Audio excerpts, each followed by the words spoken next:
Bonsoir à tous, soyez les bienvenus dans le 18h Info de Télé Nantes. Dans l'actualité, ce jeudi en Loire-Atlantique, l'expérimentation dans quelques mois de l'arrêt à la demande dans les bus de nuit nantais.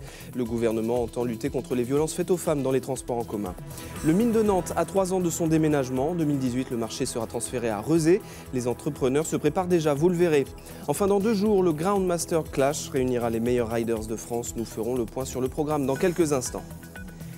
Mais avant de revenir sur ces informations, je vous propose de prendre la direction de Pornichet pour la 3e étape du Tour de France à la voile, parce qu'il n'y a pas que le vélo dans la ville, il y a aussi les trimarans. Et sur place, nous retrouvons Denis Vanier et Annelise Thomine. Bonjour Annelise. Alors, racontez-nous quel est le programme pour, pour cette escale pornichetaine. Qu'est-ce qui est prévu ? Alors vous l'avez dit, c'est vrai que c'est la 3e étape du Tour de France à la voile ici à Pornichet, après Dunkerque et Fécamp et avant Roscoff et les Sables d'Olonne. Ça va durer 3 semaines. Et bien il y a 28 bateaux comme ceux que l'on voit derrière moi qui participent à cette course. Il y a eu un raid côtier aujourd'hui, Pierre Pennec l'a remporté avec Groupama. Et demain ce seront des mini-régates ici dans la baie de Pornichet, avec pour la première fois pour cette édition 2015 un multicoque, le Diam 24. Auparavant c'était vraiment une course avec des monocoques et c'est vraiment la nouveauté de cette édition qui permet aux gens qui sont sur les plages de profiter du spectacle et d'avoir des courses au plus près du public.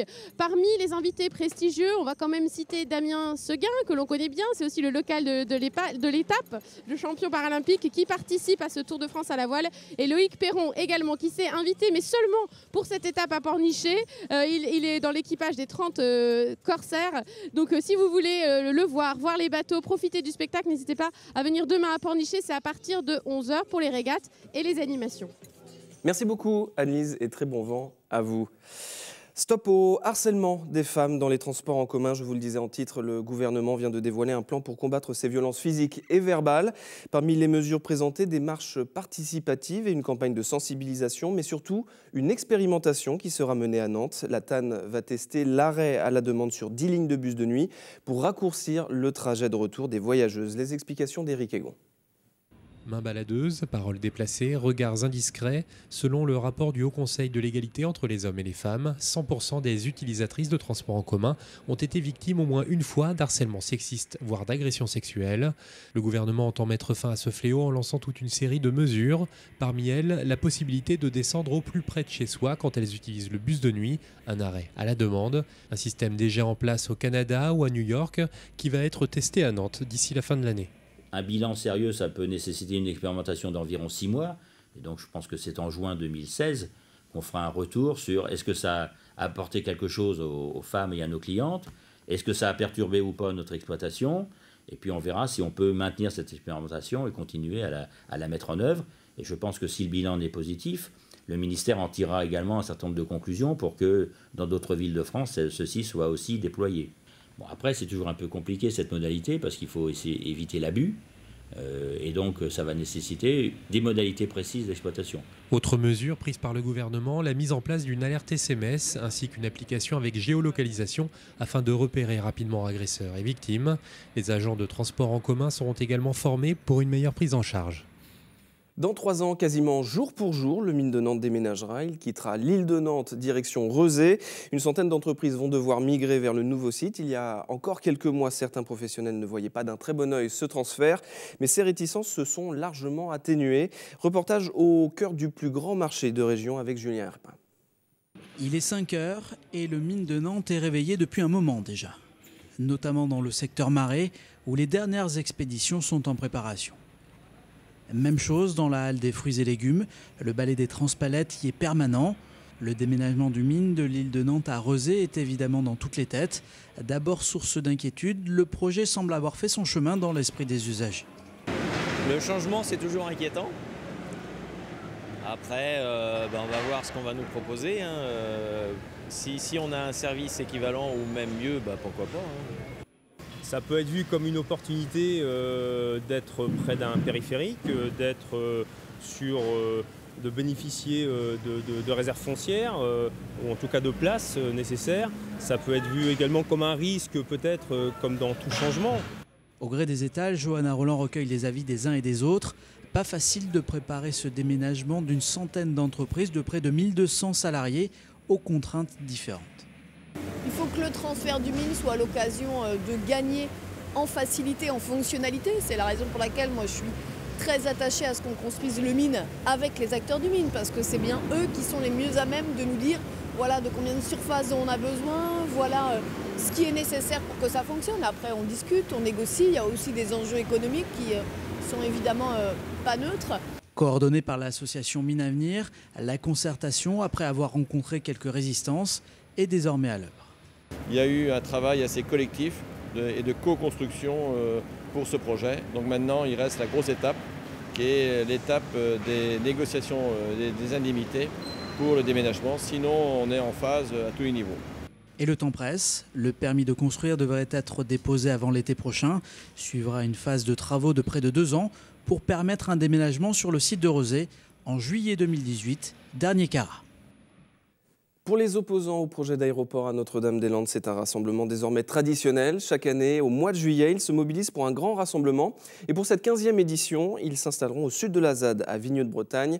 Malgré un contexte défavorable, les anti-aéroports restent sur le pied de guerre. Vous allez le voir avec ce reportage d'Anne Judic. Dès samedi midi, les premiers ateliers se tiendront sous ces chapiteaux. 800 bénévoles seront mobilisés avant et pendant toute la durée du rassemblement.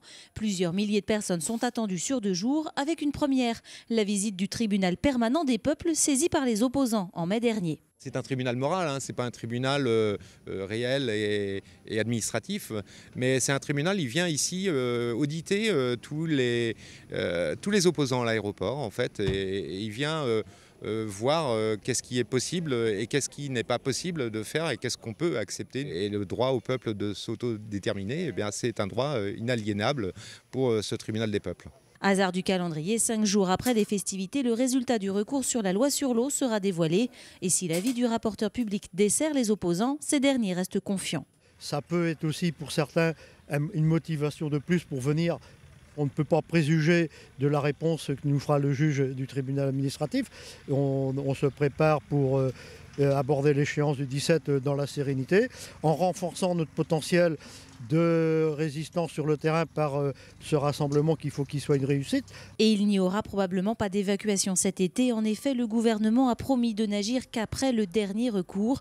Les opposants espèrent retarder l'échéance en faisant appel à chaque fois que possible. Samedi prochain et jusqu'au 19 juillet se tiendra le Ground Masterclass, le rendez-vous organisé par l'asso Unity for Ride, spécialement pour les riders. Avec un premier temps fort ce week-end, le championnat de France de skateboard slalom, mais il y aura également du roller et du BMX au Skateodrome. Benoît Balti.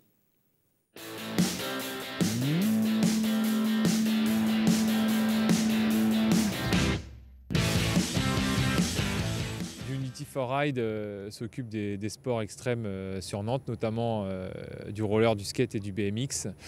Voilà, sur cette année, il ne se passe plus grand-chose sur la région nantaise. Donc on a décidé de faire un événement histoire de fédérer un petit peu la scène.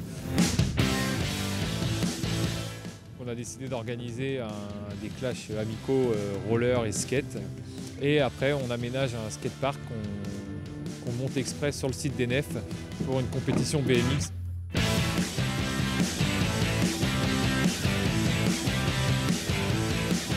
J'ai participé à l'événement le Grand Master Clash qui va se dérouler la semaine prochaine.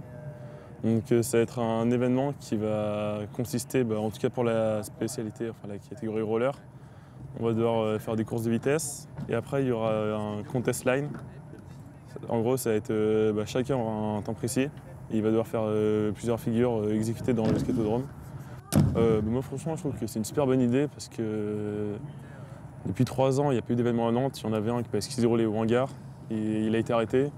Du coup le roller à Nantes devenait de moins en moins connu, plus personne n'en parlait. Et du coup le fait de mettre ça pendant le voyage à Nantes, ça permet de refaire de la pub et une promotion pour ce sport.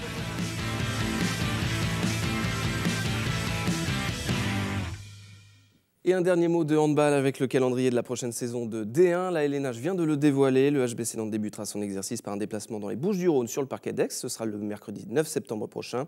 Il enchaînera ensuite avec la réception de Créteil dans sa salle par intérim de la Trocardière. Puis ce sera un déplacement dangereux à Chambéry. Très bonne soirée sur Télé Nantes et à demain.